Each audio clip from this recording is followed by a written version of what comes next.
questions, or do you want to hold it? I think we hold it. That's totally fine. You're calling the shots. I just wanted to. It's time to get sexy on Secular Sexuality.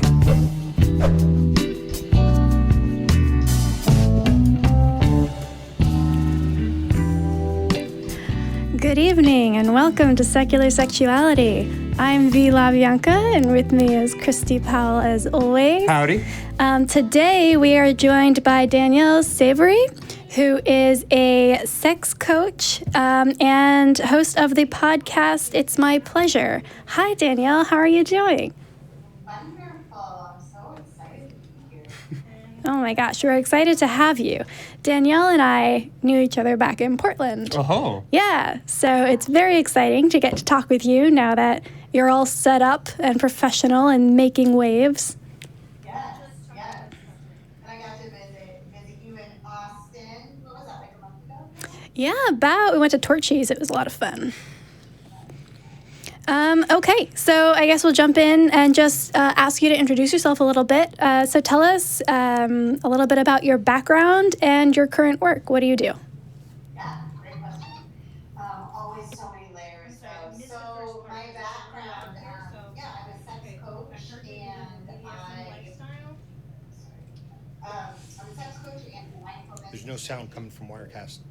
So really when that started was my meditation like on the show, and my Vern just mindfulness messaged. just really allowed me to ease more into sex Vern just coaching messaged, because there's no it's a sound. really They're not nice, Right, they're not getting it's just a really nice way to be able to use your the way that you're more present with your body and being able to drop in. And I think it's like an ultimate way for us to be able to really spend time. Are we still on? Sorry. Yeah, sorry, there's a little bit of noise in the background, just trying to figure some things out. If you need to take your headphones off while we're dealing with that, feel free to do that. No worries. Yeah, I was like, I just want to make sure we're still on, and then No, you you're guys good. disappeared on me. Okay. Yeah, so sex coaching. So I started out being a meditation and mindfulness teacher, and that really just led me to my own like exploration and discovery with my body about how to increase my pleasure using meditation and mindfulness. Before that, like background in like education was like in neuroscience, and then I randomly studied philosophy with a focus on Eastern religion, like Buddhist psychology. And you know, it's funny when you're going through school because you don't really know how it's going to work together. Because then I like did all of this stuff and like went to this medical school out in England to do neuroscience research, and then I quit all of my aspirations to be a brain surgeon. That's what I originally wanted to be. And I'm like, what am I going to do with all of this? And then later, after like a few years of just being like in a dark place and having no idea like what the hell I was doing with my life, everything kind of came together, and I was like, oh, this is how it's all supposed to fit in. There's the brain, there's the meditation, and then just my innate love for sexuality and the psychology behind it, not also just the fact that like sex is fun. So that added to it. And so then what I do now is, I coach women on their sexuality, helping them have mind-blowing sex. Most of the people that I work with are entrepreneurs, and I really love that bridge that happens between like increasing your profit as an entrepreneur with also increasing your pleasure, because a lot of times it's very similar parts of the brain. And really focusing on my podcast, like the reason that I call it It's My Pleasure is getting the narrative back to like owning the pleasure for you, because for so many women and women identifying individuals, it seems that it's for somebody else, or we've always been the object of pleasure, or even this idea that like our pleasure was more focused on that we were looking like we were pleased rather than actually being pleased. I wouldn't know anything about that, but I've heard that that's a problem in a lot of straight relationships. It's come up hypothetically with other people. Yeah. Well, I mean, you watch like films and you see these women who are supposedly being pleased, and you're like, but that's not really what it looks like, nor is that what it sounds like when I'm actually being satisfied. So we have all those kind of conversations on the podcast. Very, very interesting. And how long have you been doing the podcast for? How many episodes are out? I think 36 or 37. So it just started in January of this year. Okay, awesome. Yeah. So you talked a little bit about kind of being in a darker place a couple years ago and kind of wondering what you were going to be doing, what your path was going to be. Yeah. Can you give me a little bit of insight into how that inspiration struck to kind of combine everything that you've been learning? Yeah, for sure. I love talking about my dark place. So really, I think it was like, for me at least, and I think a lot of young individuals, we start on this trajectory that we haven't spent a lot of time asking ourselves, like, what is it that I really want? It's just kind of like what has been laid out as the next steps, right? It's almost like a syllabus for life that you get. Like, I'm going to finish high school and then I'm going to go to college and I'm going to do this like high achieving thing. And then maybe I'll meet a partner and blah, blah, blah, right? Like it just keeps kind of going. And I found myself in a place where I was doing the things that I should, quote unquote, be doing, like being a good student, also the things that I was good at. But the things that you're good at aren't necessarily the things that you're meant to be doing. And so when I kind of like let all of that go, and when I realized I was doing all these things that were not for me, more for maybe the image of me or how other people would relate to me, then it was this big loss of identity. Also, I went through just a lot of physical symptoms and physical pain, and I was bedridden for like 2 years. And so during this time, it was like I really couldn't do a lot. I felt worthless in a lot of ways. It was like, okay, well, great. Like, I'm not doing these things. I'm not really contributing to society. I spend almost all of my hours in bed. Like, what am I doing? Right. So I felt very negative towards myself. And I went to a yoga class, and I remember the yoga teacher, because I could barely move. The pain was just so much in my body. And she was like, it's okay if you just like lie there and breathe. And I was like, okay. So I lied there and I found my breath. And as I found my breath, I also found the narrative in my head. And I had never really been introduced to the narrative in my head in such a way. And all of a sudden, when I realized like what an asshole I was being to myself, I was like, no wonder I feel like this. And that was just like the beginning. That was like the moment of inspiration where everything started to shift. And I started to learn more about like mindfulness and meditation and how all of the thoughts that we have in our brain. And I just went deep, and I was really fascinated by people that were talking about it. And at the time, there was a few pioneers in the mindfulness world that were really bringing more of the neuroscience into it. Now it's everywhere, but then there wasn't a lot of discussion. There was no like Time magazines on mindfulness. Like, mindfulness was still very much of a woo-woo word. And the woo felt very uncomfortable to me. But when I found like studies and articles like by Richie Davis and Rick Hansen and these guys that were bringing the science into it, I was like, oh, okay, like science is more my dogma, so I can totally get on board with this. Yeah, I definitely hear that. Michael Yapko has a really beautiful book about the data problem in mindfulness practices and how that can be resolved, and comparing it to hypnosis and these like different things that have all of the clinical background and these different things. So it's really interesting to watch as that has sort of transitioned. Tell us how you, got from there to being a coach and what sex coaching actually looks like and what that means. Yeah. So, like I said, as I went through my own like personal transformation, a lot of what I noticed was such a rejection of body, right? Whether that was body image. In my case, I was also working on trying to get pregnant with my partner, and we had a few failed, lost some babies along the way, kind of things, some pregnancies along the way. And so it was just like this rejection of like my body, Like, Sure. you're a failure. You're not doing anything that you're like meant to do. Plus, you're all painful all the time. Like, it was such this rejection of body, and being a sexually connected person and then not having like that connection to my body, I noticed like such this disconnect from it, right? Like, it was more of like sex became something I was disconnected from in a different way because I wasn't connected with my body. It felt more of like an object of pleasure or a gift versus something for me. And so there was this whole transformation. Also, as you're working on like procreation, there is like this weird thing with sex, right? Like, it's like about creating a human being, and pleasure isn't necessarily a part of it, or it can't be. In my case, it wasn't as much.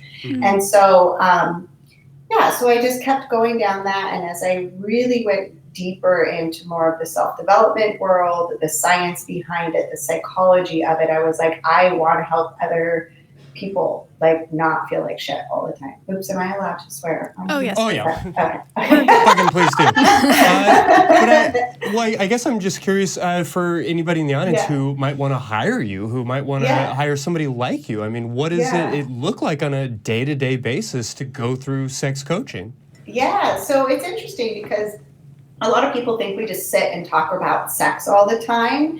And really, I'm looking at so many different things. Like, I'm looking at a ton of different elements that are leading to your pleasure potential, right? So when you're really thinking of like your potential as far as pleasure, there's so many things we have to take in mind. We have to take a look at your beliefs, which kind of create the foundation of some of the work we're doing. Beliefs that you were brought up about sex, beliefs that you have about yourself as a person, about your partner, about sex in general, right? We have to look at your mindset. Like, do you even believe that pleasure is possible for you? And where is that capped off? Are you bringing a mindset that's like playful and curious, or is it like super serious, right? You know, we're taking a look at your attention. This is one of the things I think a lot of people just don't even think about, but like your attention, if I would have to say anything is the most important thing, it would be your attention, especially while you're having sex and leading up to sex. That helps increase your pleasure. I'm looking at all other sorts of things, mostly the brain though. So mostly I'm coaching you on the kind of things that are either going to block you from pleasure or going to help increase sensation and your potential to tap into pleasure in your body. Interesting. So it seems like a mix of kind of psychological and emotional components, but also physical ones as well. Are there exercises that you guys take part in, or do you do yoga or anything like that?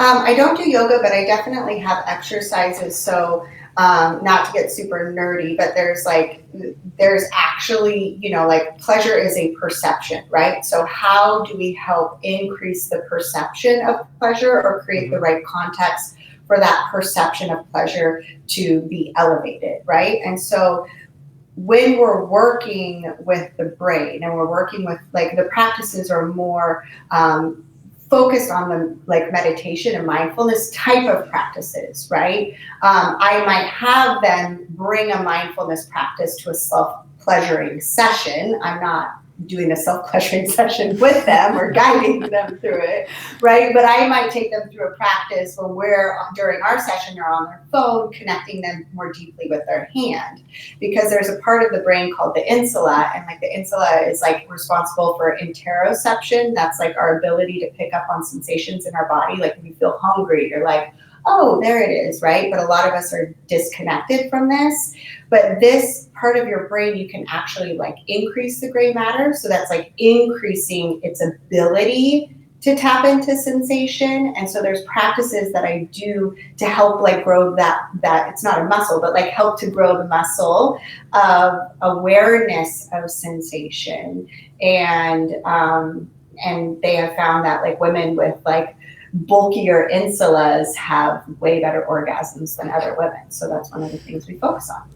It's an interesting pickup line to run with. Not a screening question that they ask on OkCupid. Right? You know, How I don't bulky really know is your how to, insula? Yeah. Do you want your insula bulked up? I can help. Yes. Nice. Oh my gosh. So what's the reception been like? I imagine it took a little bit of time to get off the ground, or was it right away you had 20 clients who were like, yes, I need this in my life?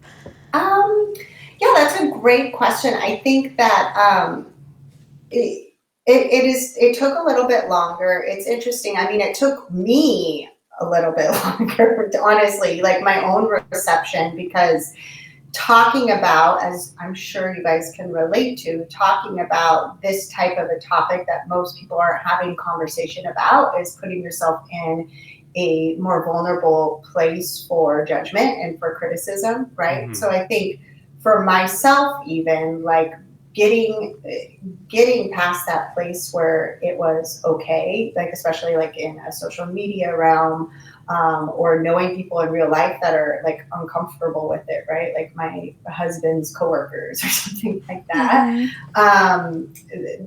But then once that was there, it's like a lot of people, because you can see how many people are downloading your podcast. Like I would have like a ton of downloads, but then barely, if none, reviews. But they're obviously coming back every week, right? And sure.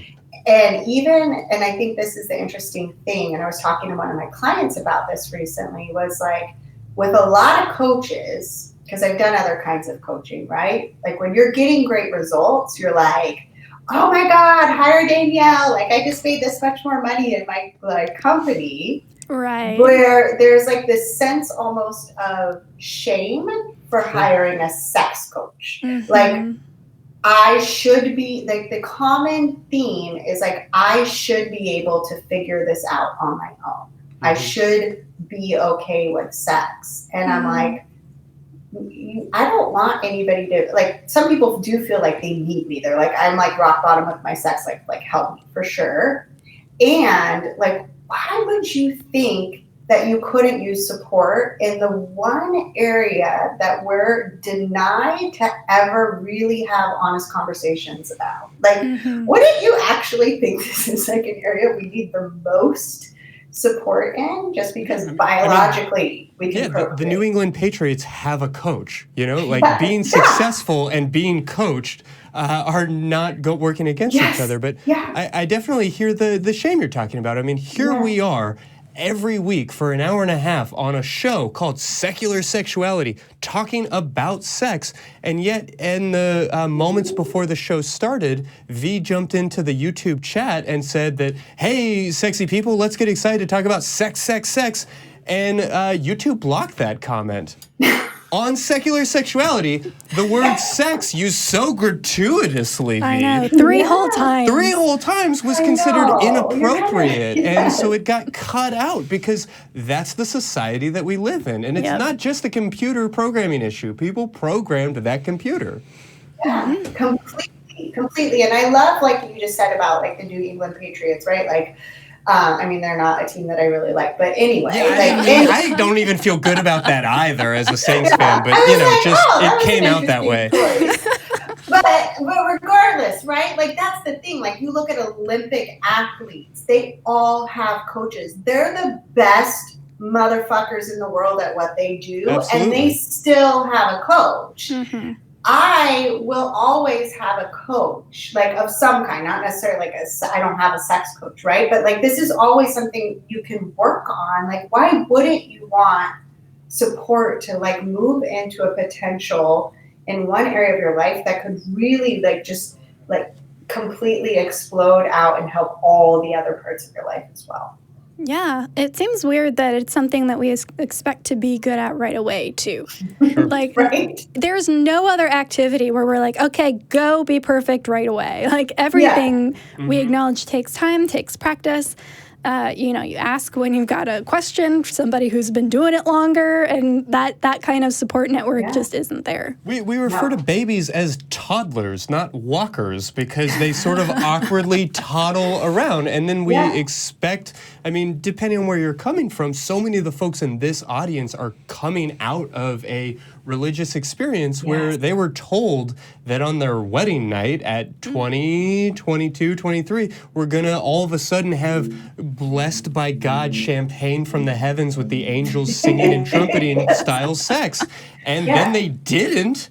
And now So they like, come and hang out with us "Something's because they knew it was a lie. Yeah. And I do actually work with a lot of people from very conservative backgrounds, religious backgrounds, mostly Mormons and a couple of like Christian backgrounds, but still like this idea, right? Like they've been like, don't talk about it, don't speak about it, don't whatever. But then once you get married, you better be really good at it because it's kind of your wifely duty, right? And they're like, wait, what? Where did this come from? You know? And so even now it's like really helping them unpackage, even if they've been married for 10 plus years now, we're still, you know, beginning to like start with like, and it's really more of the mindset, right? Like people think that it's just like the act of sex, the behaviors of sex, the techniques we use in the bedroom.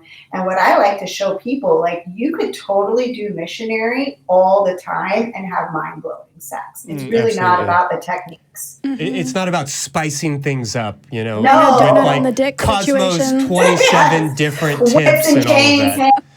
You know, like, I mean, all of that stuff is great, but you're right. I mean, at its base, sex is sex, and all of these accoutrements, while wonderful, are not going to change the reality of being in your body in a pleasurable experience and being open to that, no matter how many feathers you use. No, you have like, you know, women have 8,000 nerve endings in their clitoris. Like we don't actually need all of the bells and whistles to be able to have like incredible amounts of pleasure.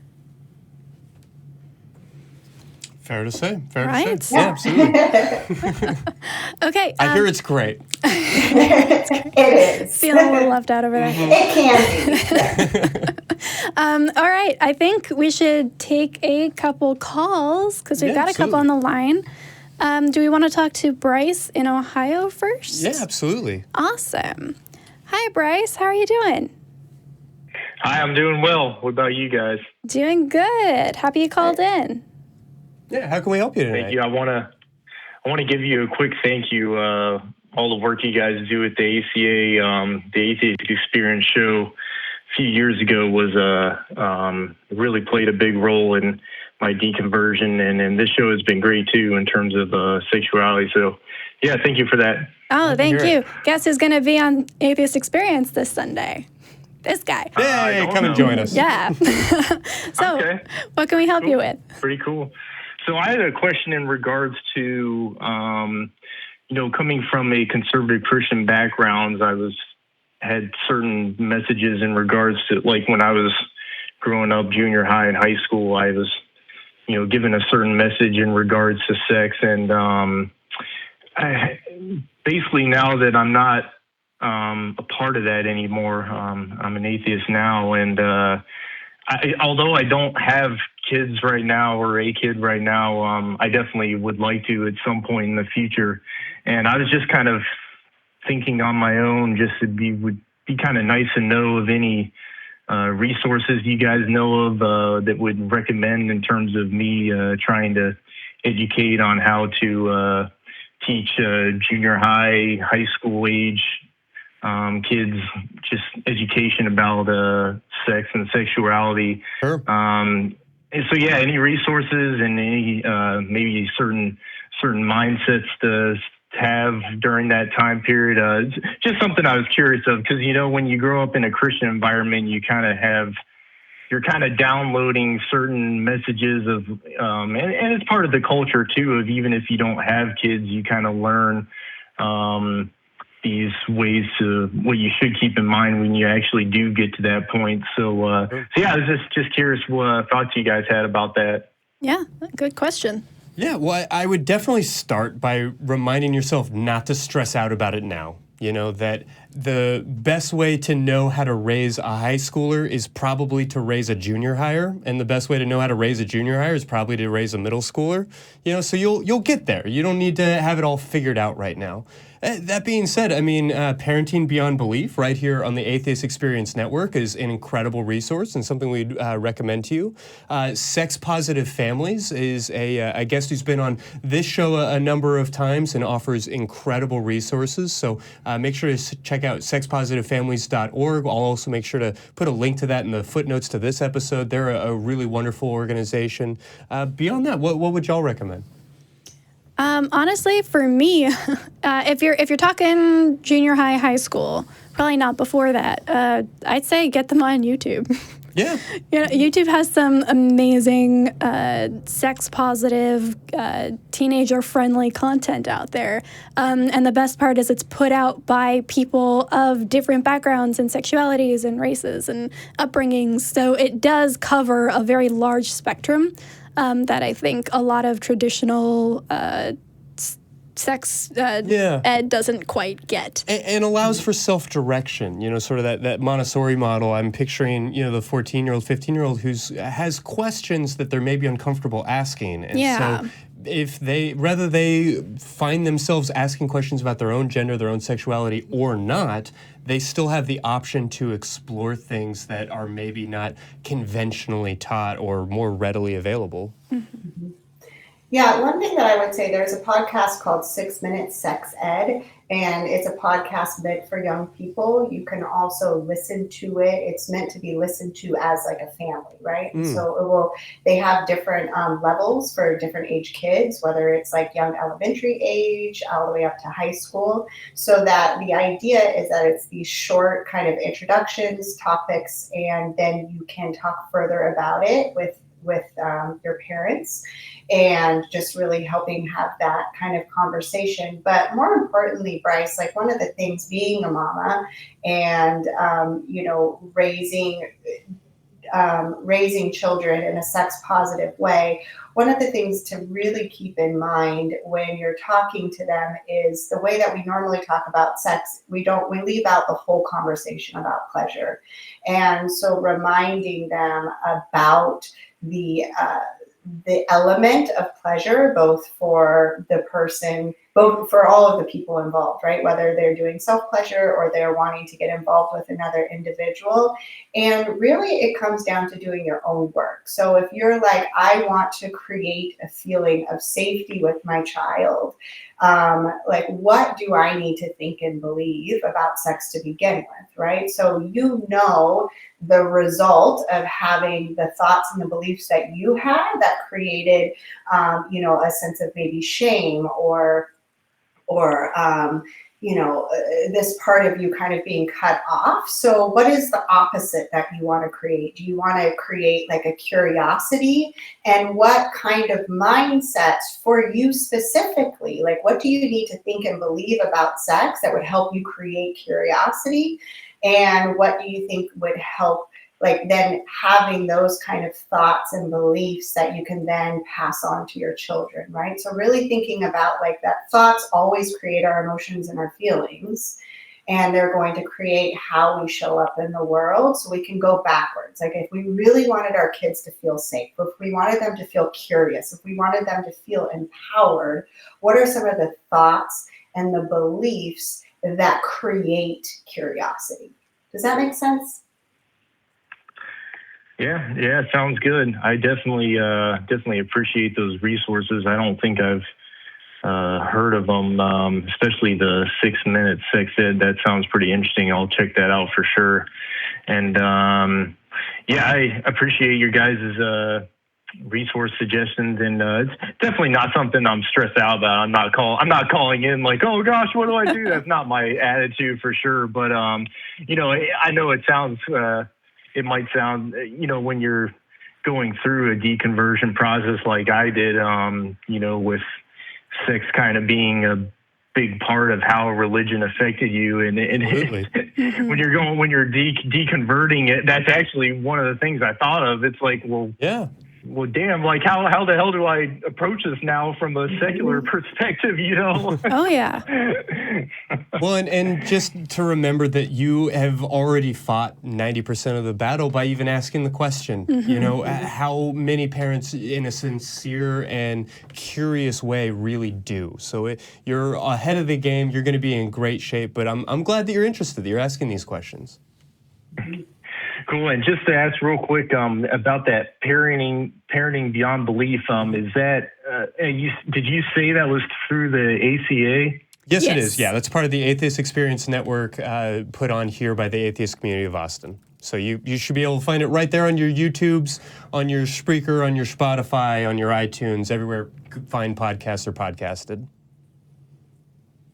All right. Thank you, guys. Absolutely. You have a you. great night. Thanks for calling in. Another thing, just putting out there, birth control.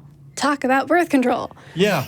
and safe sex, because that is something I did not get the note on growing up. So the first time I had sex, and the second and third and fourth time, and basically the first year that I was sexually active, I was on the phone every month crying to Planned Parenthood saying, am I pregnant? Do I have an STD? I don't know what any of the signs or symptoms are. Am I doing this right? And it caused a lot of drama for me. And thankfully I was able to avoid things, but at the same time, like if you have a protected. kid, talk to them about protecting themselves. Absolutely. All right, we've got a couple more callers. Let's take one more and then jump back into the interview. Okay, yeah. You want to speak with Joshua? Yeah, let's talk with Josh. Okay, let's do it. Howdy, what can we do for you tonight, Josh? Hi. So, hi, V. I had emailed you a couple days back. I remember. So, I guess to bring everyone else up to speed, a few years ago when I had divorced, I come to terms with my pansexuality, and that wasn't too difficult. But what's been a big struggle since, though, is trying to come to grips with my gender identity. A lot of it is this feeling guilt because my whole life I've been passing as a straight cis male, and I've been enjoying all the privilege that comes with that. And, part of me feels like acknowledging this part of who I am is not fair to a community that has struggled and fought and bled and for their right to be proud. Been struggling with that. Yeah. No, I mean, as a sex therapist, I don't know that I ever go into my office without having that kind of conversation. Or at the very least, if I'm with somebody who presents as straight or cis, it almost certainly comes up. And I have to acknowledge that I've had my own struggles with that as somebody who could very easily decide to pass, that I could, with a quick trip to a barber and, a very simple name change on my business card, no one need not know that I'm not the straight-laced conservative Christian that I used to be. So I definitely hear what you're saying, but that certainly doesn't mean that who you are as a person isn't valid, that your experiences haven't been valid. Everybody, whether they are cis or trans or somewhere in between, has a gender, including you, and your gender is valid, whether it feels complicated enough or not. It definitely still matters. Yeah. I will just say not everybody has a gender. There are agender people out there. I see ya. Just needed to jump in with that. But yes, Joshua, I hear you too. Like that was something I think I talked to you a little bit via email. When I first came out to myself as bi, and this was before I even addressed the gender fluid stuff, I texted one of my only gay friends from Christian college. I was like, ooh, this person will know about this. And I texted him and I was like, I don't know what to do. I've been an ally for a while, but I don't feel like I've suffered enough to join this community. I haven't faced any discrimination myself that I can pinpoint. I don't feel like I've worked for this. And he was so welcoming and so open and just, hey, this is your community now. Welcome. You're here and we love you. And I'd just like to, again, extend that to you. Welcome. You're here and we love you. And it's going to be hard at times. But honestly, one of the best ways that you can show solidarity with a community that maybe before you hadn't given the proper emotional support to is to join that community and face those same oppressions alongside them. Don't mean to scare you. I'm not trying to make you feel like you should rethink this, because you shouldn't. This is amazing, and I'm so proud of you.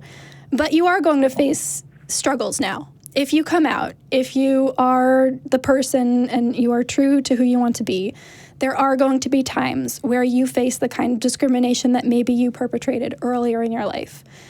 And karma doesn't exist, but this kind of experiencing things from the other side is going to help you develop that sense of pride. It is going to help you develop that sense of self. If you come at it honestly and having the backs of people around you, that is going to go so far in just helping you solidify your identity and who you are and what you want in this life. So yeah, I could go on and on and on, but the bottom line is you're doing the right thing, you're being very brave, and you don't need to take your past along with you. You've got an amazing future out there, and we're very excited to see you start going for it. Awesome. Yeah, it's and I think something that you had mentioned in the email is really struck home is the fact that this is kind of a residual guilt that we are taught in religion, because it's easy for me to claim the identity as the bad guy. It's easier for me to be like, yeah, I'm white, we're terrible. I'm a man, we're awful. That's easy for me, but then to acknowledge that part of myself is also, this kind of marginalized thing. That's the harder part for me to come to grips with, and it's very clear to me that it's this old conditioning of guilt, of you're not worthy, and all that nonsense that comes along with it. But, oh, definitely. Yeah, as Christians, what we're taught to be comfortable with is feeling like dirty sinners and people who live in guilt and live in the fear of being judged. And we are taught to eschew pride. Pride is bad. That's one of the reasons why pride gets Christians so up in arms. How dare they exhibit and celebrate pride? Pride is a sin.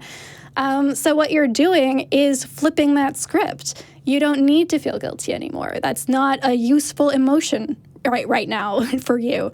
And you do get to feel pride. Eventually, it's going to happen. Don't force it. Don't rush it. But once you really, really, truly figure out who you are and feel comfortable in your skin, that pride is just going to happen organically. Awesome. And again, thank you guys so much.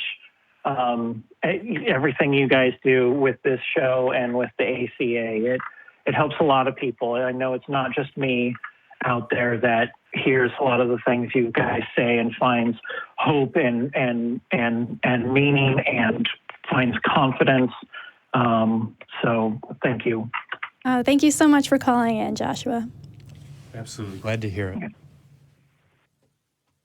Oh my gosh. That's definitely a tough place to be. I mean, I'm not exaggerating when I say I had this exact conversation a couple of hours in my office before coming down to the studio. And I am certainly not wanting to take the mic and make this all about the woeful plight of the cis-presenting, straight white American male. But there is a lot of trepidation, I guess, about sort of stepping on toes. And I guess I would just encourage everybody out there, Joshua included, that there's room under a big umbrella and that you certainly have a right to be there. You don't need to take the microphone, as it were, from anybody else in order to do that. But your identity is valid. It matters.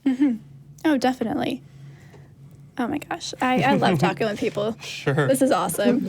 Okay, we are going to get back to calls in just a little bit. But first, Danielle, I'd love to learn a little bit more about the intersection of sex and neuroscience, because I know that we talked a little bit about this, and this is kind of where you bring some extra oomph to this sex coaching thing, because you've got that background in brain surgery and neuroscience and all of that.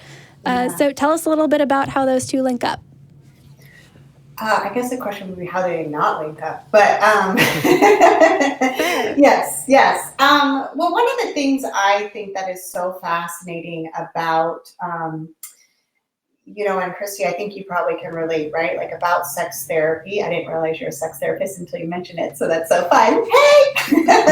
But like in your work, like whether it's sex therapy or sex coaching, like this is for so many people one of the most vulnerable areas to move into, and oftentimes, those belief systems are ones that have been, the foundation has been laid so long ago, and it's one of the least investigated ones, I think, until there's a reason, right? So what I find is so fascinating is in the personal growth world, in the coaching world, in the self-growth world in general, right? There's always going to be changes that happen to the structure of the brain. Like that's really what we're doing. You hear it all the time. Let's like reprogram, let's rewire, let's whatever. And that really does, like, because if we're stopping using the neural patterns that create a particular belief system and we're creating new ones, that literally changes the structure of your brain. But in order to move into a place after going after your pleasure potential, what I find, number one, because it's such deep, and it can be such a vulnerable work, but the other thing about sex is it uses so many different parts of the brain. Sure. You're talking about places that are affected with compassion and self-compassion. The insula, what I mentioned before, which is dealing with like the body and sensations, right? You're dealing with self-image stuff. You're dealing with like rational thinking, prefrontal cortex, desire, the emotional body. Like you're literally using so many different parts and structures of the brain. What I find it to be is truly some of the most deepest work that you can do. And because when we do this deep work, it might just seem like, oh, well, I'm working on reprogramming, one thought around this, but the effect of that is you're changing the structure of your brain. And when you change the structure of your brain in a particular way, then that will help translate to other areas, right? If you're working on like your quote unquote muscle, I'm going to use muscle again because it's our easiest way to think about this, right? But if you're working on growing the strength of like your muscle of compassion around yourself as you are learning how to be more sexual, compassion with your partner as they are learning to be more sexual, right? Like that compassion is going to translate to being a more compassionate human being because now you've built the structure for it. If we're working on helping ourselves like not be as triggered, right? So that we can meet our body in a more like homeostasis, right? This balance between both the parasympathetic and sympathetic nervous system, this like nice place, then you're going to learn like you're just not going to be as stressed in general, right? Because you've learned how to relax the body. And so that's one of the things I think is like so beautiful about doing this work is because you can't fake it. I mean, obviously you can fake orgasms, but like you can't like really fake. I've heard rumors about it. I've never personally witnessed it, but I've heard that some women do sometimes. Yeah, I mean, you could fake it, but the thing is people that are showing up to do this work, right, and talking to me, they're not going to fake getting a result that they didn't get. Sure. And the body doesn't lie. Like we can push ourselves through maybe like having a more successful business without truly believing maybe that we're worthy of making money. But until you really start changing a lot of the beliefs, you're not going to get the same result in the bedroom because like you're going to be rejecting your ability to connect with your body. And so it's just a much deeper place where it's like you can't lie to yourself or lie to where your mindset or your beliefs are and hope to get like a super pleasurable outcome, because those things just are not compatible. Well, I certainly don't mean to suggest that neuroscience is a new field, because it's not, but it feels very cutting edge right now. It seems like there have been a huge explosion of at least readily understandable data coming out. So I guess my question is, when working with clients, how do you manage, staying on the cutting edge without getting into things that haven't yet been verified or replicated, and then distilling all of that down and communicating it to folks that, frankly are here because they want to learn about themselves and about their bodies, but that don't have a doctorate in neuroscience, that aren't like pursuing, brain surgery as a career or have that detailed understanding? Well, that's the thing, is like, this is a hobby for me, right? Neuroscience is a hobby. This is not something that I like research and do. So even though there's cutting edge stuff coming out there, like, you can have a basic understanding of how the brain works and then just be really like paying attention to the actual results that are happening and decipher what's going on in the brain because of it, right? Like that I think is really important. But just like, to help, I think that having that background allows me sometimes to translate. Like, I don't sit there and talk about the brain with my clients, right? Sure. That being said, like today I had a client and she was feeling really a lot of like shame and guilt, like I should be further along and all of this, and I'm snapping at my partner, I'm snapping at my students, like all this stuff. And I was like, I gave her just a little bit of a piece about like, well, of course you are. Like, your amygdala has been firing like crazy and it's like all activated. We don't even have access to our prefrontal cortex. Like, we can't even do the thought work you know how to do.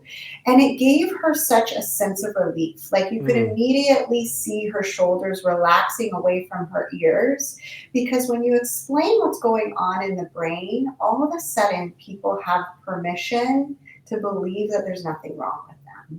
And that is like such a beautiful like realization, because really most of us are just like floating around being like, am I the only one? Am I doing something wrong? What's wrong with me? And when you're like, oh, sweetheart, your brain is just operating exactly how it is supposed to. Congratulations. They're like, oh, this isn't a me thing. This is a brain thing. You're like, it's like that aha, like, oh, like you can literally, like, my clients, just the tears coming out of their eyes, because it is the invitation that they need to start accepting themselves and giving themselves compassion. I think that's probably why a lot of, bringing this back to religion a little bit, why a lot of Christians are hesitant to go to therapy or to go to a psychologist, because I know for me, when I was growing up, in my house, mental illness and just even normal brain function that made it difficult to do certain tasks or feel overwhelmed was attributed to spiritual things. And there's something spiritually wrong with you, whether that's some kind of external demonic force or whether that's depending on internally, which side of the Mason-Dixon you're on, right, mostly. Right. Yeah. Pennsylvania, right there in the middle. Sometimes it was demons, sometimes it was just not the right connection to God. But yeah, and so it feels like understanding how the brain works, especially in relationship to sex, kind of destigmatizes things and clarifies the boundaries between what is you and what's your brain. Yeah. And I love how you said that too, because it's also, it's like, it helps with like that destigmatization. But the beautiful thing is when you also understand like the basic like ability for the brain to change, like neuroplasticity, because of the way that we think, because of the way that we're showing up, that it's empowering too. It's like, oh, this is what's going on, and I can change it. Like it's giving clients this sense of like empowerment, that you do have a lot of agency. Like, we don't have to feel shameful for what we notice. We can have acceptance, and we can do something to make it different. Very, very cool. And then I guess the last question about kind of the neuroscience part is just, do you, in your research, as you delve into this for fun, for your work, Have you noticed any stigmas kind of showing up in the research that maybe you'd like to challenge, or any obstructions to kind of where you're trying to take this, whether that's because we all know that science has a problem with inclusivity, especially in studies. So there are people... Science has a problem with women. With women. Yeah, we'll talk about it in more detail next week, actually. Yeah. But, I mean, consistently, men are very uncomfortable with women's sexual capacity. And so much of the research just sort of stigmatizes or pathologizes the fact that women tend to be able to have significant more pleasure than men. That's seen as a problem. Yeah, or even just treating women as little men, not acknowledging that, there are differences in the way physically we're made. Oh God, I just said we were made. I mean, it's the culture we're swimming in. It's the vernacular that's been developed for us. Christianese sneaking in there. Yeah. Excuse me. But yeah. Fearfully and wonderfully. Oh, that made everybody uncomfortable. Quick, move on. So yeah, any research things that you're coming up against that maybe you're thinking about challenging or doing more research into? Yeah, well, I mean, there's just a bunch of stuff. Like when you start talking to people about it being in the mind, right, in general, there's a lot of I don't want to say scientists in general, and I think it's more in the medical community, right? You're like, oh, you have low libido, and they'll throw off something like hormones or something. But when you really dive into the research around hormones, there's not actually that much research that supports libido and hormones, right? And I think that one of the main things for me that I continuously come up, I don't want to say I come up against, where I get worried about being called out on, or where there's not a lot of literature or even conversation to support it, right, is it's not really talked about about our pleasure, because of the patriarchal world that we've been brought up in, right? The way that women would even, I think of the reward, that common misconception, oh, well, men just want it more, right? They must have a higher sex drive. And that's such bullshit. The only reason that men have ever had a higher sex drive is likely because of the way that sex was depicted as being for them, that the reward on the end of sex was pleasurable. Women, oftentimes, when they started, whether it was experimentation or having sex at all, didn't have a satisfying or pleasurable experience. So when you even just get into the the way that the brain works and us going after pleasure and away from pain, it's not necessarily our sex drive. We're just simply not moving towards pleasure, but that's never really been that pleasurable for us, right? Mm-hmm. And so really getting into it's not necessarily a sex drive. This is a learned behavior because of the experiences. And for women, the reward was more the validation that I'm lovable, that they would get from getting with a partner versus the actual physical pleasure of having sex. They're like, oh, this guy likes this. He likes what I'm doing. He likes seeing me pleased. That feels good, not necessarily the act of sex feeling good. So when you really start to think about that kind of stuff and sex drive and, and men versus women, it makes a lot more sense when you start looking at what was the reward at the end of the tunnel for us? I remember we talked a little bit about this before, and it was very interesting. The thing that I kept coming back to was going off of that. When they say that women's sex drive depletes in relationships, it's not because they don't want sex. It's because while they were having sex, the end goal was that connection, was that validation. Yeah. So if in the relationship they feel connected and validated, they don't feel the need to go after it and have sex as much. But for the guy, if it's physical pleasure, he still needs sex as often because that doesn't necessarily exist in the atmosphere of a relationship, unless I've been drastically misinformed. I mean, forgive me for comparing the body to a machine, because I do think that that's a trap we often fall into, this idea that like our brain drives our body and our body is a tool, as opposed to acknowledging the truth, which is that our body is us, that our body is part of who we are. But forgiving the metaphor anyway, it's not that the machine doesn't work or that it doesn't want pleasure, it's that we use it almost incorrectly or just for the wrong reasons. If you're using sex to get validation, there's nothing inherently wrong with that, just like there's nothing wrong with using sex to cure boredom or depression or whatever else, because it can be very helpful to those things, but it's not necessarily going to get the job done. Right, there's no one way to have sex. Yeah, but if your only goal is something that is removed from pleasure and that goal is to feel validated, there are probably better ways to feel validated. And if you're in a validating relationship, your sex drive is going to drop off. If that's your goal, for sure. So you can probably do both. Is that possible, Danielle, to have both pleasure and validation? One of the things I want to say even about that validation, because I can hear listeners' minds right now feeling a little bit of judgment of themselves, if that's maybe what they're realizing has happened in the past, is this is all happening on the subconscious level.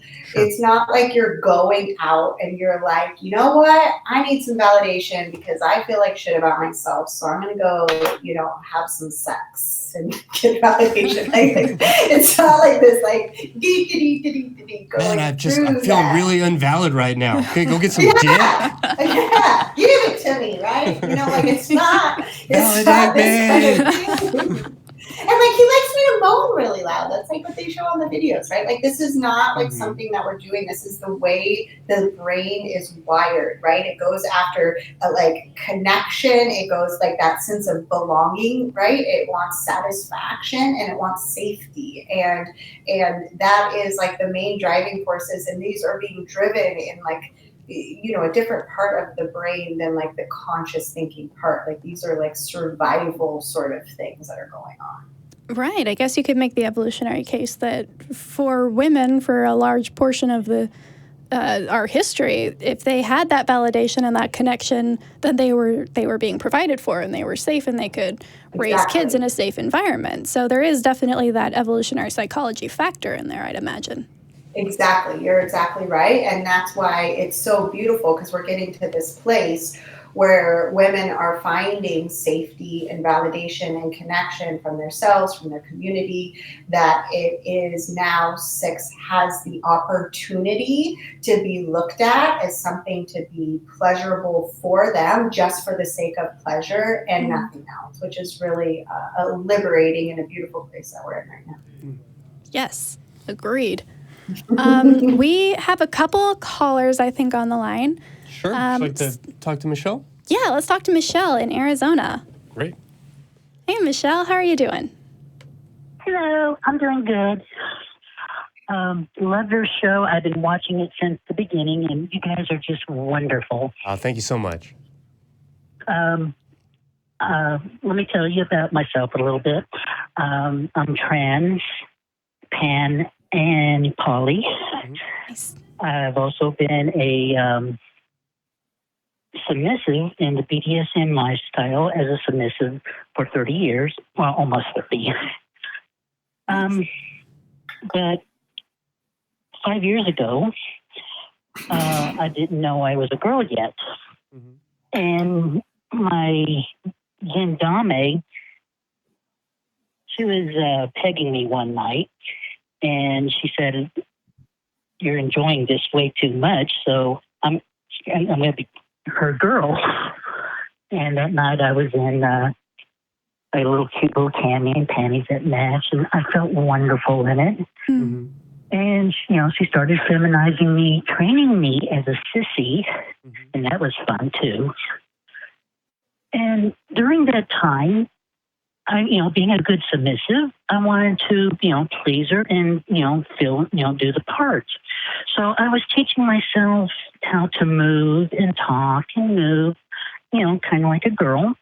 And during this time, I realized I already know how to do this stuff. Mm-hmm. secretly all my life, when I wasn't paying attention or I was alone, I'd reach for something and then, I'd stretch out and, feel sexy, girly kind of thing, not realizing it. And my life just totally shifted. Everything fell into place. I've been a girl all my life and I never knew it. Mm-hmm. And since then, I've been working on my transition. I'm still in the lifestyle. And I've been on some sissy pages on FetLife and Facebook. And I'm thinking, I really miss that. But being a sissy is kind of traditionally a male role. Sure. Who's being emasculated and humiliated. And of course, that's always fun, too. And I'm kind of conflicted.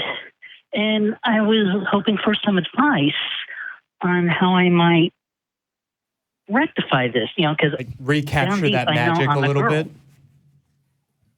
And I just can't rectify that it's a male role traditionally to be a sissy. And I'm just having trouble, would I be betraying myself? Yeah.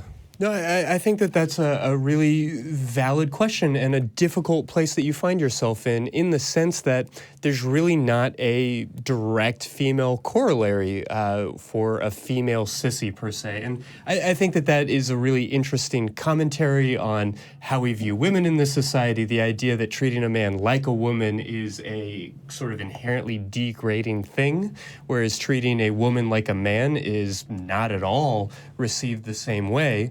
At the same time, I don't want to, run your sexuality too far to ground and make all of these assumptions, because there are plenty of cisgendered straight men that enjoy being sissified, and there's nothing wrong with that. There's nothing inherently trans about that.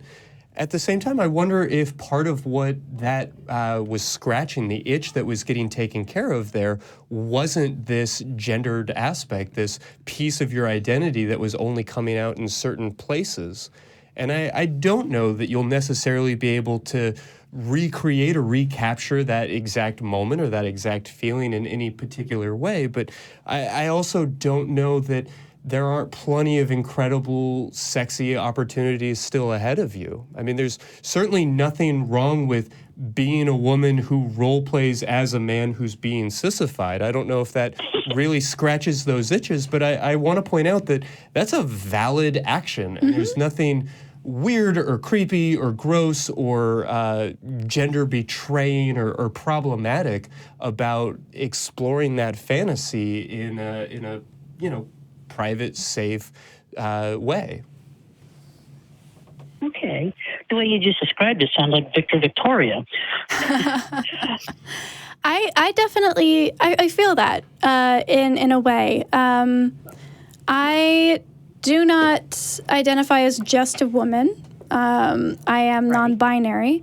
But when I am having sex, I do enjoy playing a very feminine, submissive role sometimes. And so that also feels very odd, especially having come out to myself as somebody who doesn't really feel connected to all of those gender norms, to still enjoy all of that while having sex. And there is this very strange kind of conflict that goes on where you really do have to put up those categorizations and be able to say, okay, who I am right now is somebody who's going to have fun in the best way that they know how, and it's not going to impact who I am in the rest of my life. Mm-hmm. I don't know if that's applicable to everybody, but I mean, that's kind of how I've managed to do it. I've managed to compartmentalize a little bit and be like, okay, when I go into this bedroom or wherever, this is who I'm going to play. I'm going to play this part because I know it makes me feel good. I know it makes my partner feel good. And when I walk back out, that doesn't reflect on who I am in the real world necessarily. Mm-hmm. Yeah, sex is a sandbox. You get to play around, have fun, and it can be, of course, incredibly meaningful, but you're not obligated to anything out of it. I mean, that's Right. again, just something I feel like I said just today in my office is that when we talk about our sexuality, it's so often in these like adjectival terms. It's sort of like, I am a, and that's great. And you know, V talked about pride and the importance of that, and I hear and validate that. But I also want to say that you can just go and have sex, and it can just be that. It can just be that moment. It can be not that I am a submissive, not that I am a this, a that, or anything else. It's for the next hour, I would like to act as if I was a, you know? And you really do have permission to just get out there and have fun, see what sticks, see what you enjoy without it necessarily defining you or being part of your identity. Also, just one last thing, and then we'll let you talk, Michelle. I kind of laugh because everything technically at one point was typically a male role.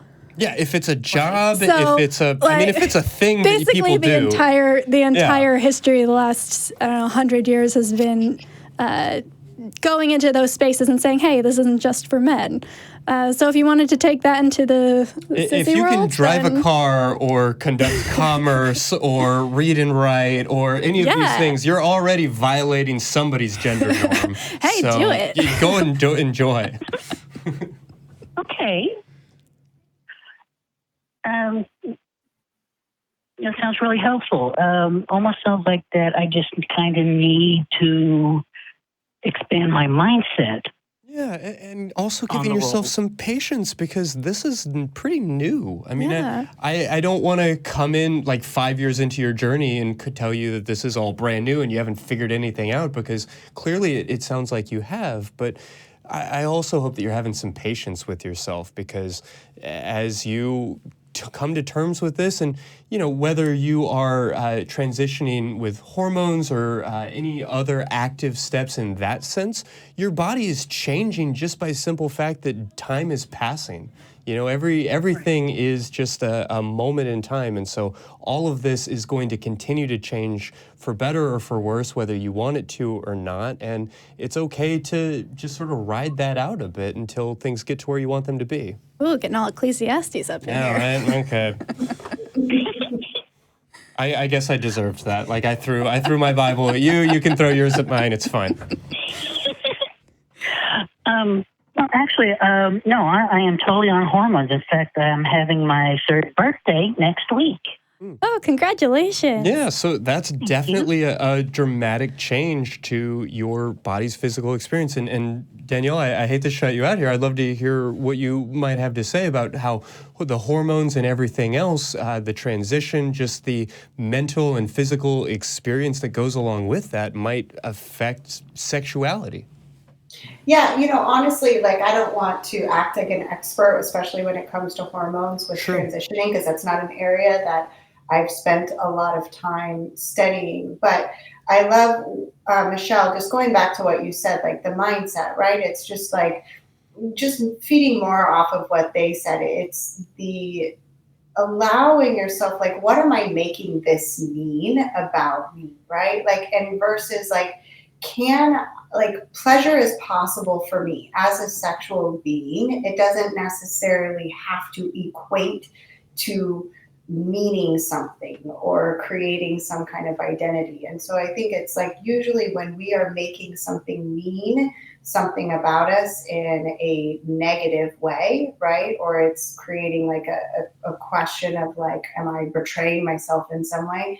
Then that line of thinking is usually just not serving you. Right? So when we're thinking about the goal of feeling empowered and feeling empowered with our pleasure and with our sexuality, and we can see that this questioning and this line of thinking isn't leading to that final destination of goal, we can also choose to use the ability of our mind to shift our thinking away from that kind of thoughts.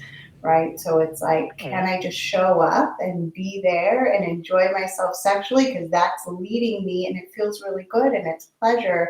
And I can just leave the rest of that alone. And like with a hand on your heart and a big deep breath and just being like, I love you, keep going, keep leaning into pleasure. Mm-hmm. Okay. It's not that I really looked at it as, a negative thing. I mean, I'm totally happy as a girl, and being, when I was feminized and trained as a sissy, that was a wonderful time in my life. Mm-hmm. And it's not that.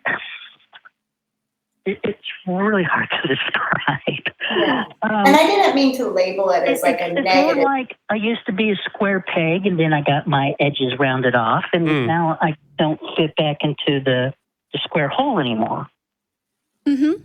Oh, it makes sense. No, I definitely hear that, and that may be your experience going forward. It might be worth, sort of enjoying the moments that you had without trying to recreate them. At the same time, it's very, very possible to be degraded as a woman. I struggle with what may or may not get me demonetized or make my mother panic. But certainly there's a stream. Yeah, I know, right? At this point, it's a lost cause. But there's certainly a stream of dirty talk coursing through me at all times. There are plenty of things that your partner can say and do, and certain ways to recapture a lot of what you loved about that earlier experience. Okay. All right. Well, thank you so much, guys. Oh, I did have one really quick question. Mm-hmm. Your guys' peach there with the blindfold, Yes. it's been sitting there for a year with the blindfold. Are you guys ever going to do something to it? Oh, that happens off screen. Yeah, it's a dirty, dirty peach, and it knows what it did, and it just sits there. Okay, You fair can enough. you can tell that the eggplant has plans for later. Okay. Thanks, guys. You guys are great. Hey, thanks for calling Thank in. you. Oh my gosh, Michelle has the most adorable laugh. I just want her laugh on like as a ringtone. It's the cutest. Oh my goodness. Okay. Do we want to go with what looks like our last call for tonight, Frank? Yeah, sure. Let's go ahead and jump on the line with Frank. What can we do for you tonight? Hi. So I started dating a trans person for the first time, and things are going well. We're taking things slow, and I like them a lot. One concern I have, though, in relation to sex is how to approach the topic of genitalia. Mm-hmm. I think I'd be fine with whatever is going on there, but I'd like to know so I can be prepared and have a conversation about it. And I want them to know that whatever may be going on, I'm fine with it, because I've heard that, cis men can be really scary when it comes to this sort of conversation. Sure. And I want to make sure they feel safe. So what are some good ways of doing that? That's an amazing question. And we're going to do our best to answer. This would be an amazing thing to maybe talk about in the comments. If you have had experience, either as a trans person dating someone who was not trans, or as somebody who is cis dating someone who is trans, how did that conversation go? And what helped you feel safe and comfortable? For me, something that would be super helpful is just knowing what words they like. Mm-hmm. For their genitalia, because that can really be either something that feels really comfortable or really uncomfortable. So in the same way that you might prefer dick to cock, what do they prefer? I like both personally, but clear. Exactly. Okay. Knowing what they want it to be called, words that maybe trigger them.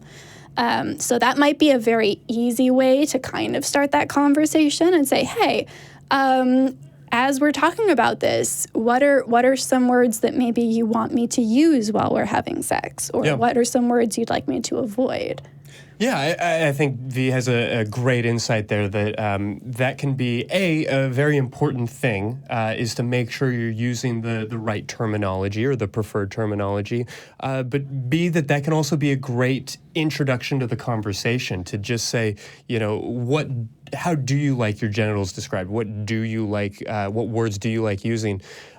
Beyond that, Frank, as not a trans person myself, but as somebody who's sat in the chair you're sitting in with another partner, I would tell you that follow their lead. You know, we unfortunately live in a society where every trans person who dates a cis person has unfortunately probably had very uncomfortable experiences of feeling obligated to like come up with a user manual for how to have sex with me. And I recognize that that can be very burdensome and very traumatic in certain situations. But at the same time, I would suggest that most generally, trans folks are going to be able and willing and experienced in having that conversation, that this is not going to be the first time that they've talked about these sorts of things.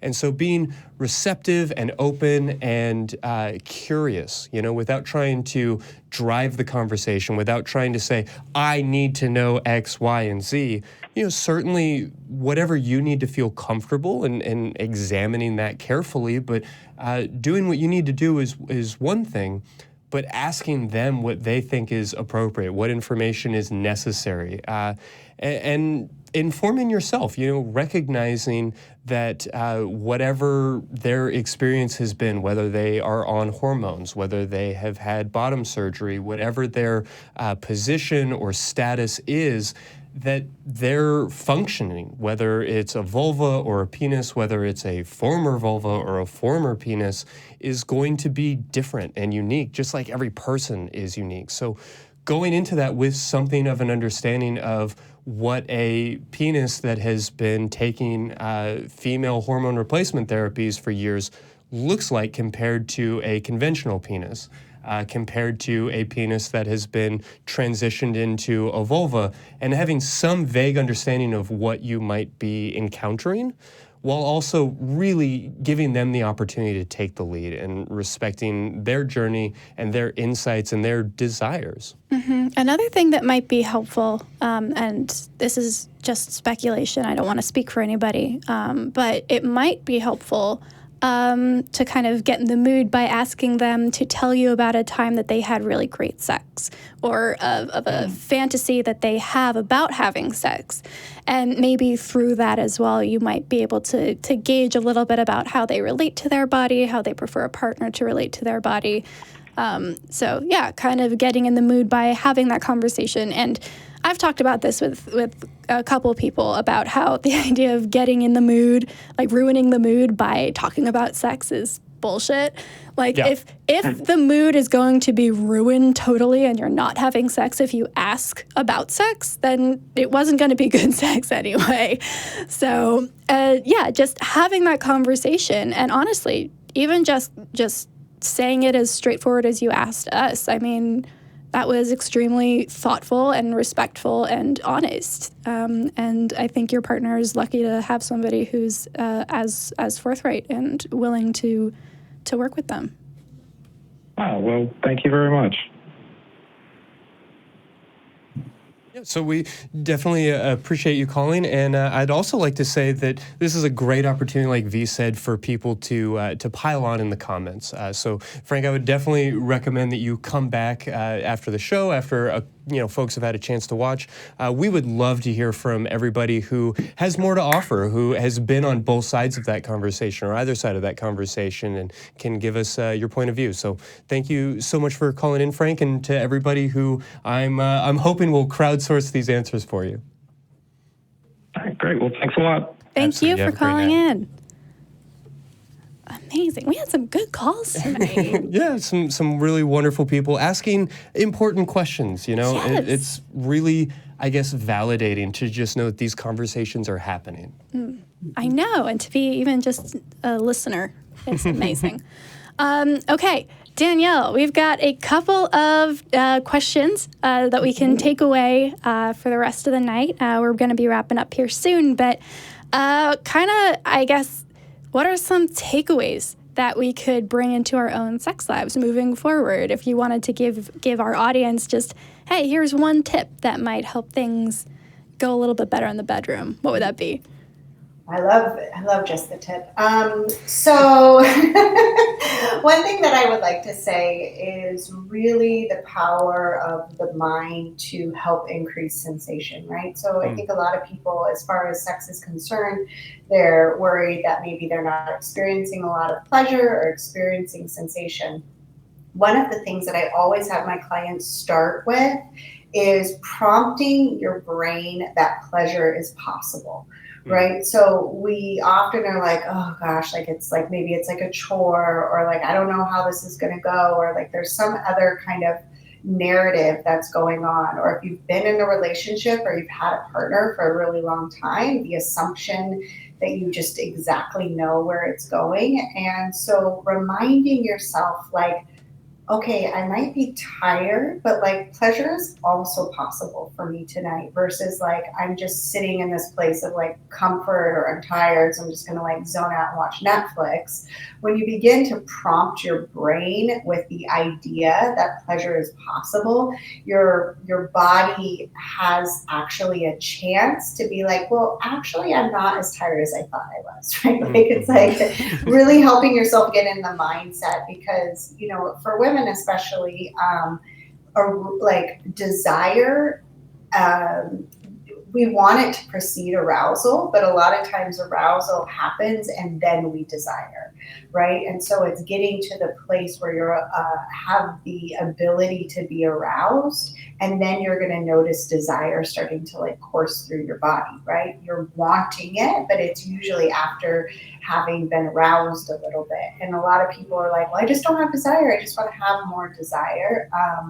So that's one of the things. The other thing I would just say is going back to like increasing sensation, the more that you can spend like in silent meditation sort of things. Like one exercise I have my clients do is just spending 5 minutes a day, closing their eyes and feeling their feet. And I know that sounds kind of crazy, but it's the ability to like pay attention just to your feet. What are going on in my feet right now? What temperature are they feeling? What sensations do I notice? Whatever it is.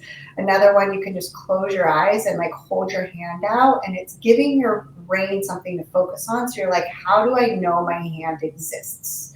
How do I know that it is there right now? With my eyes closed, how do I know? And your brain's like, oh, because I feel the weight of it, because I feel a tingling, because I feel a sensation. And what you'll notice is you're like, was my hand always pulsing like that? And it can kind of be shocking, right? Because like people are like, wait a minute, like it's like there's this tingling, and do I have like, is there something wrong? Do I have MS? Or, you know, like they start spinning, and it's like, no, actually that's going on in your hand all of the time. We're just not turning our awareness towards it. So when you learn how to turn your awareness towards sensation, you can turn it towards pleasurable sensations that are happening during sex. It's like how you can always see your nose, but your brain has decided to block it out. Yeah. So it's like having the ability to like capture your attention. 200 people just crossed their eyes. Like, yep, right. you are welcome.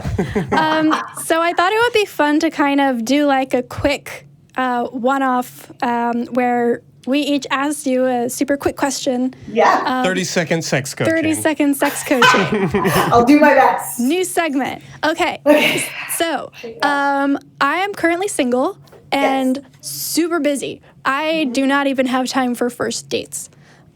So how would I find time as someone who is super busy to teach someone how to have great sex with me? Because that sounds like it would be kind of like a time suck. And I'm okay with sucking, but it does take time. So how does that, how would I handle that situation? Well, for one of the things, I mean, the first thing that I see is that you're looking at time, like time is a mental construct, right? We always have time for things that are important to us. So really first starting to change your outlook on time is going to be a big difference. Like, why wouldn't you create time in your life to have pleasurable experiences, right? So really asking yourself that question, because if pleasure is important to you, then it doesn't feel like a waste of time. Like, what an amazing experience to being able to work with somebody to lean into my pleasure potential. So that's your 30 second. Okay, awesome. Answered. Yeah. Okay. Well, let me hit you with one. Yes. You know, our regular viewers will definitely be familiar with the concept of the relationship escalator. This idea that there's sort of a right way to do things. That it starts with step one, and friends, first date, and moving in together, all of those things. But I feel like there's kind of a sexual escalator, particularly in heterosexual relationships, where it's meant to be foreplay, whatever that means. I kind of hate that word, but it's meant to start with foreplay and then lead to penetration and then lead to climax. And I guess my question for you is, how do we communicate that that's not necessarily what we're looking for? How do we tell somebody that, orgasms are great. I'm certainly not opposed, but I'm not necessarily looking for a, step one, step two, step three sexual experience? So I guess, it's two parts there, right? So there's the communication part with your partner to be able to communicate that. But really what I think is the first thing is getting clear of what is the end goal, right? So the end, and being able to describe that to your partner, because so oftentimes we think the end goal, like you said, is climax or orgasm, where really if we focus that the goal in this, if there is a goal, is pleasure. And as long as we're always experiencing pleasure, it doesn't matter exactly what it looks like, right? We're exploring each other, we're leaning into pleasure, we're experiencing pleasure. Sometimes there might be a peak, sometimes there might not be, but that is where you're wanting to meet, right? In this place of pleasure. And that might be this escalator, which is so interesting. I've never actually heard that before, but I love that. That it can be, maybe it's more one of the moving walkways through the airport, right? Yeah, it's supposed to only go in one direction. And, maybe some people walk faster, maybe some people take their time, but there's sort of the expectation that we're all headed to orgasm town, and if we're not, it ain't real sex. Yeah. And I think, again, thank you, patriarchy. That's really what it's been demonstrated for us, right? So it's just having that conversation, because so many women that I talk to, especially, it's funny because they're not really thinking about that for themselves, but they assume that if a man doesn't have an orgasm, that it wasn't good sex, or I didn't do the right thing because he didn't come, right? So it's this idea that there's something wrong with me, and just how women have had to explain to men over and over, I'm having a lot of pleasure, whether or not I orgasm, I'm really enjoying this. I think it's just really having that conversation, from you, I really love all of this, seeing you be pleased, experiencing my own pleasure, being on this journey, and it's going to look different every single time. Mm-hmm. Amazing. Well said. Yeah, thank you so much, Danielle. Thank you. I just want to give you a couple minutes to plug anything that's upcoming on your agenda, anything that you're going to be doing in the next couple months. I know you're hosting a couple of master classes the last couple days. So what's going on in the future that maybe people would want to know about? Right now I'm actually in the middle of a master class, but it's not too late. If you wanted any of the replays, it's 3 parts. It's because I mostly work with women, it's directed at women. Of course, you could, get the same lessons out of it, but my language, so just to prompt you, my language as I'm speaking is to women. And the master class is how to know what you want and ask for what you want in the bedroom. So it's funny because we've talked about a lot of those things here. And there's, meditations, all these sorts of things. You can just go to daniellesavory.com/free training, register, and you'll get all the replays as well as the live calls. And then, of course, my podcast, It's My Pleasure Podcast, for just more about owning your own pleasure and the neuroscience, but also just the mindfulness and the meditation, the psychology, and the way that we can show up for our pleasure more fully. Amazing. And we'll get all those links in the description or footnotes so that everyone can find them. Thank you again for taking the time. I know that you're super busy. But I loved it. It was so fun. Yeah, it was great to see you again. Yes, you too. Awesome. Okay. Well, I think that's about it. Yeah, I think we can let people know that we are now finally only a year late on the Twitter sphere. Yes. Yeah? We have a Twitter account Hey! now. It's at Secular Sex because Secular Sexuality was too long. Too many characters. Okay, all right. But Secular Sex is still applicable. So go follow us there. We'll get all the links to the live videos plus our weigh in on, sexy stuff that's happening in your feed. So that'll be fun. Also, tomorrow is National Coming Out Day. So if you are going to be coming out tomorrow, please, please, please be safe, be brave, and good luck. Well said. Okay. Well, I guess with that, is it time? It's time. It's time to, I suppose, do what we do every week, which is just encourage everybody out there who, whether they know how or not, whether they're still learning their bodies, whether their bodies are changing, to embrace that and to give themselves a big ol' orgasm. Or, better yet, Give somebody else one.